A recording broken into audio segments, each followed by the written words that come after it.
ಹೇಳಮ್ಮ, ಏನಿಷ್ಟು ಬೆಳಗ್ಗೆ ಕಾಲ್ ಮಾಡಿದ್ಯಾ? ನಿನ್ನೆ ರಾತ್ರಿ ಫೋನ್ ಮಾಡಿದ್ದೆ ಕಂದ, ತೆಗಿಲಿಲ್ಲ ನೀನು.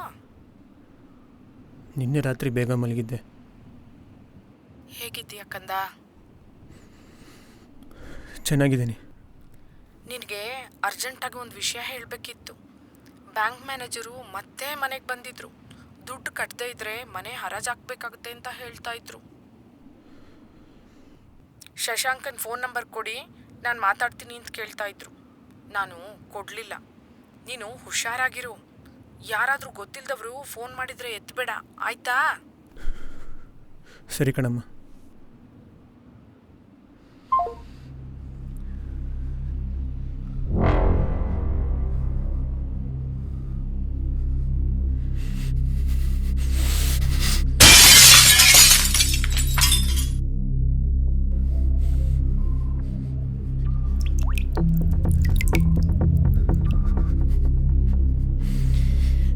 ಬ್ಯಾಂಕ್ ಮ್ಯಾನೇಜರು ಮತ್ತೆ ಮನೆಗೆ ಬಂದಿದ್ರು. ದುಡ್ಡು ಕಟ್ಟದೇ ಇದ್ರೆ ಮನೆ ಹರಾಜಾಕ್ಬೇಕಾಗುತ್ತೆ ಅಂತ ಹೇಳ್ತಾ ಇದ್ರು.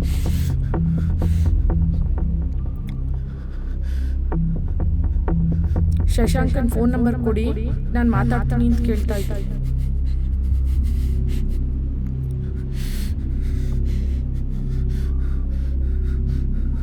ಯಾರಾದ್ರೂ ಗೊತ್ತಿದ್ದವರು ಫೋನ್ ಮಾಡಿದ್ರೆ ಎತ್ತಬೇಡ.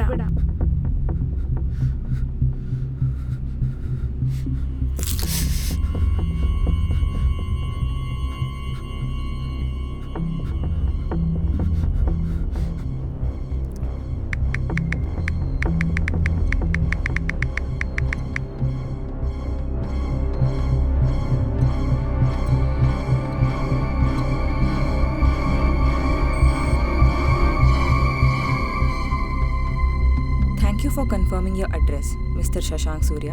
ಹೇಳಿ, ಏನಾಗಬೇಕಿತ್ತು? ಫಾರ್ ಇನ್ಶೂರೆನ್ಸ್ ಕ್ಲೇಮ್ಸ್ ಪ್ರೊಸೀಜರ್ ಏನು ಅಂತ ಹೇಳ್ತೀರಾ? Sure sir. Relevant document submit ಮಾಡಬೇಕಾಗತ್ತೆ. ರಿಲೆವೆಂಟ್ ಅಂದರೆ?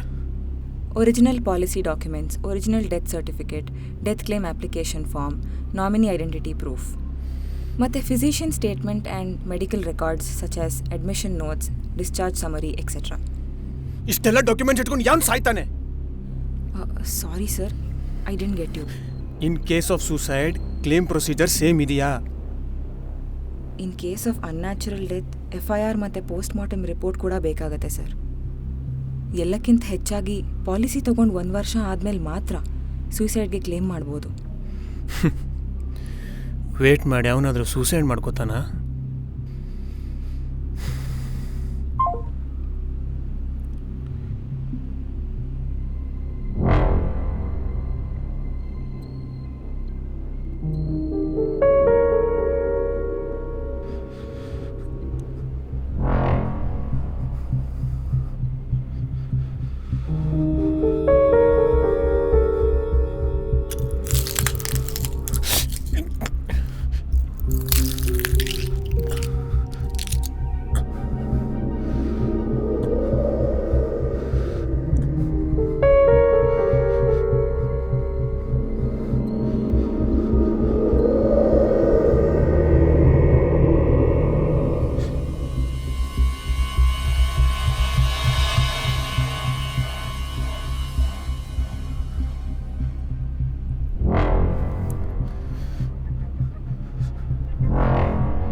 ಇವತ್ತು ಲಿಫ್ಟ್ ಮಾಡು. ಬಸ್ ಬಂದಿದೆ, ಬೇಗ ಓಡು ಓಡು ಓಡು.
ಎಸ್ ಸರ್, ಇವಾಗ ಬಾಡಿನ ಪೋಸ್ಟ್ಮಾರ್ಟಮ್ ಕಳಿಸ್ತಾ ಇದ್ದೀನಿ.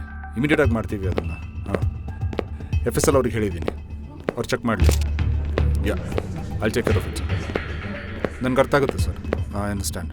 ಯಾ, you don't worry about it. ಯಾರು ನೀವೆಲ್ಲ? ಹೋಗಿ ಮೇಲೋಗಿ. ಇನ್ನು ಸಿನಿಮಾನ ನಡೀತಾ ಇರೋದಿಲ್ಲಿ, ನಿಮ್ಗೆ ಸಪ್ರೇಟಾಗಿ ಹೇಳ್ಬೇಕಾ? ಹೋಗಿ, ಕ್ರೈಮ್ ಸೀನ್ ಇದು. ಓಕೆ?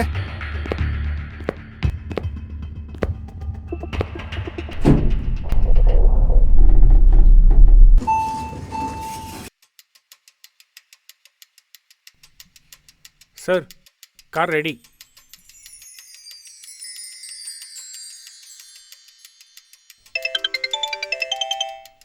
ರೆಡಿನಾ?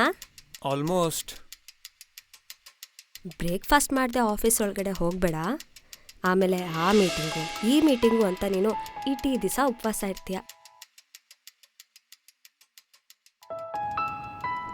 ಹಲೋ, ಕೇಳಿಸ್ತಾ ಇದೆಯಾ?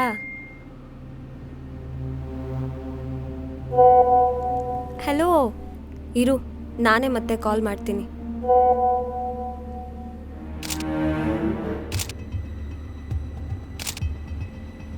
ಪಾಪ ಮೊದಲು ಕೈ ಕಟ್ ಮಾಡ್ಕೊಂಡು ಟ್ರೈ ಮಾಡಿದ್ದಾಳೆ. ವೆಯ್ಟ್ ಮಾಡೋಕ್ಕಾಗದೆ ನೇಣು ಬಿಗಿದ್ಕೊಂಡಿದ್ದಾಳೆ. Yes sir, I am 100% sure ಇದು ಸೂಸೈಡ್ ಕೇಸ್. ಎನಿವೇ ಬಾಡಿನ ಪೋಸ್ಟ್ಮಾರ್ಟಮ್ ಕಳಿಸ್ತಾ ಇದ್ದೀವಿ.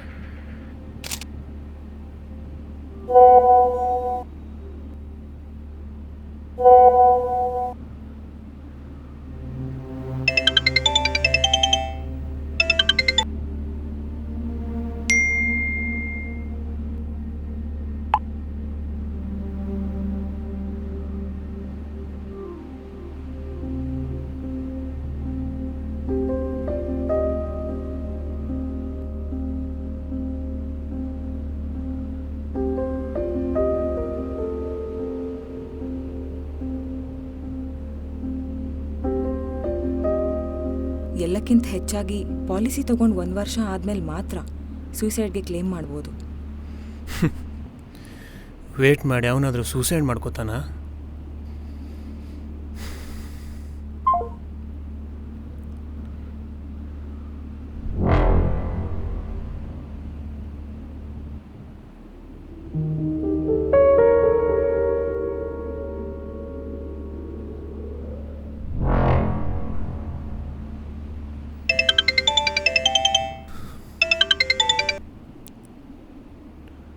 ಹಲೋ ಸರ್, ಯಾಕೆ ತಾವು ಸೂಸೈಡ್ ಬಗ್ಗೆ ಕೇಳಿದ್ರಿ? ರೀ, ನಿಮಗೆಲ್ಲ ಅದು ಯಾಕೆ ರೀ? ನಿಮ್ದೇನಿದ್ರು ಬರೀ ಜನಕ್ಕೆ ಮೋಸ ಮಾಡಿ ದುಡ್ಡು ಮಾಡೋದಷ್ಟೇ. ಸರ್, ನಾನಿವಾಗ ಕಸ್ಟಮರ್ ಕೇರ್ ಅಲ್ಲ, ಒಬ್ಬ ಮನುಷ್ಯಳಾಗಿ ಕೇಳ್ತಾ ಇದ್ದೀನಿ. ನನ್ನ ಹೆಸರು ಭಾವನಾ ಅಂತ. ಸರ್, ನೀವು ಕಷ್ಟದಲ್ಲಿ ಇರಬಹುದು, ಆದರೆ ಕಷ್ಟ ಸುಖ ಎಲ್ಲ ಟೆಂಪ್ರರಿ. ರೀ, ನಿಮ್ಮ ಫಿಲಾಸಫಿ ಕೇಳೋಕ್ಕೆ ನನ್ನ ಹತ್ರ ಟೈಮ್ ಇಲ್ಲ, ಇಂಟ್ರೆಸ್ಟೂ ಇಲ್ಲ. ದಯವಿಟ್ಟು ಬಿಟ್ಬಿಡಿ please. Sorry sir, just wanted to say that last month ನನ್ನ ತಮ್ಮ ನಮ್ಮನ್ನೆಲ್ಲ ಬಿಟ್ಟು ಹೋದ. He met with an accident. ಉಳಿಸ್ಕೊಳ್ಳೋಕ್ಕೆ ತುಂಬ ಪ್ರಯತ್ನ ಪಟ್ವಿ. ಹೇಗಾದರೂ ಮಾಡಿ ಬದುಕಿಸಿ ಅನ್ನೋ ಅವನ ಆಸೆ ಅವನ ಮುಖದಲ್ಲಿ ಲಾಸ್ಟ್ ಮೂಮೆಂಟ್ವರೆಗೂ ಕಾಣಿಸ್ತಾ ಇತ್ತು. ನನಗೂ ತುಂಬ ಸರಿ, ಯಾಕೆ ಬೇಕು ಈ ಜೀವನ, ಸಾಯೋದೇ ವಾಸಿ ಅನಿಸ್ತು. ಬಟ್ ನನ್ನ ತಮ್ಮನ ಮುಖದಲ್ಲಿ ಇನ್ನೂ ಬದುಕಬೇಕು ಅನ್ನೋ ಆಸೆ ಕಂಡು ನನ್ನ ದೃಷ್ಟಿಕೋನ ಬದಲಾಯಿತು. ನನ್ನ ಕಷ್ಟ ಗೊತ್ತೇನ್ರಿ ನಿಮಗೆ? ಸ್ಟಾರ್ಟಪ್ ಶುರು ಮಾಡಿ ಕೈ ಸುಟ್ಕೊಂಡೆ. ಲೋನ್ ಕೊಟ್ಟ ಬ್ಯಾಂಕ್ನಿಂದ ಒಂದೇ ಸೌಂಡೆ ಕಾಟ. 6 ತಿಂಗಳಿನಿಂದ ಕೆಲಸ ಹುಡುಕ್ತಾ ಇದ್ದೀನಿ, ಕೆಲಸ ಸಿಗ್ತಾ ಇಲ್ಲ. ಕೈ ಬಿಟ್ಟು ಬೇರೆಯವನ ಜೊತೆ ಮದುವೆ ಆಗ್ತಿರೋ ನನ್ನ ಗರ್ಲ್ ಫ್ರೆಂಡ್. ಊಟ ಬಿಡಿ, ನೀರು ಕುಡಿಯೋಕ್ಕೂ ಮನಸ್ಸು ಬರ್ತಾ ಇಲ್ಲ ನನಗೆ.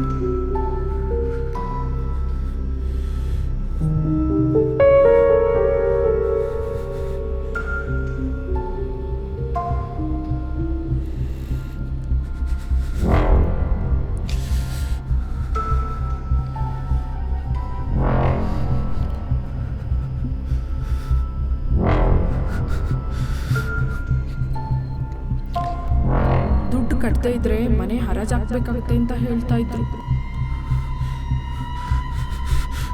ನೀವು ಸೂಸೈಡ್ ಮಾಡಿಕೊಂಡ್ರೆ ಹೇಗೆ ಈ ಪ್ರಾಬ್ಲಮ್ ಸಾಲ್ವ್ ಆಗುತ್ತೆ ಸರ್?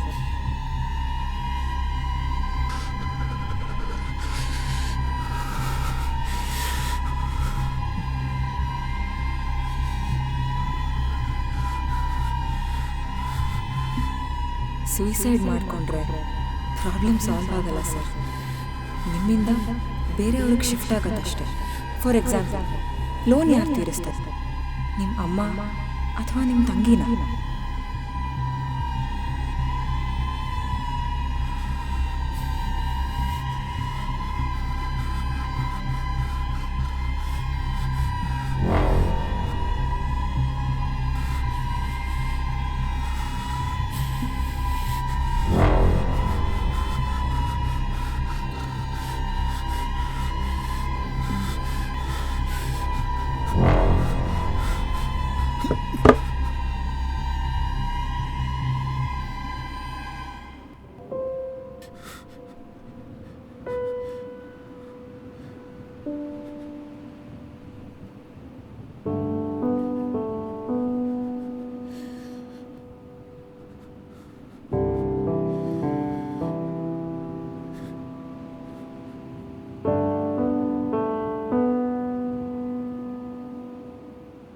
ಅವರು ಅವ್ರ ಪ್ರಾಬ್ಲಮ್ಸ್ನಲ್ಲದೆ ನಿಮ್ಮ ಪ್ರಾಬ್ಲಮ್ನ ಕೂಡ ಸಾಲ್ವ್ ಮಾಡಬೇಕು. ಪಾಲಿಸಿ ತಗೊಂಡು 1 ವರ್ಷ ಆದಮೇಲೆ ಮಾತ್ರ ಸೂಸೈಡ್ಗೆ ಕ್ಲೇಮ್ ಮಾಡ್ಬೋದು.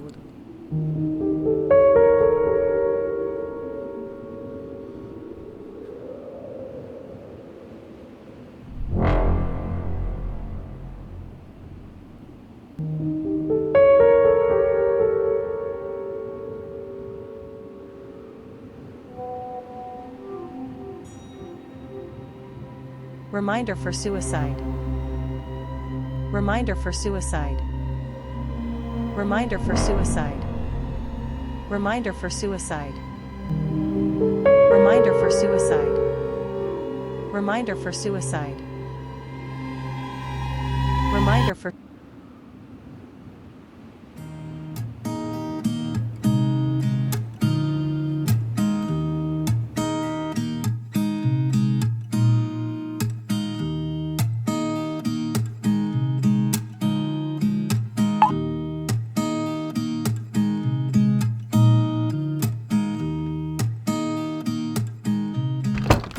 There's a new day that will come again tomorrow.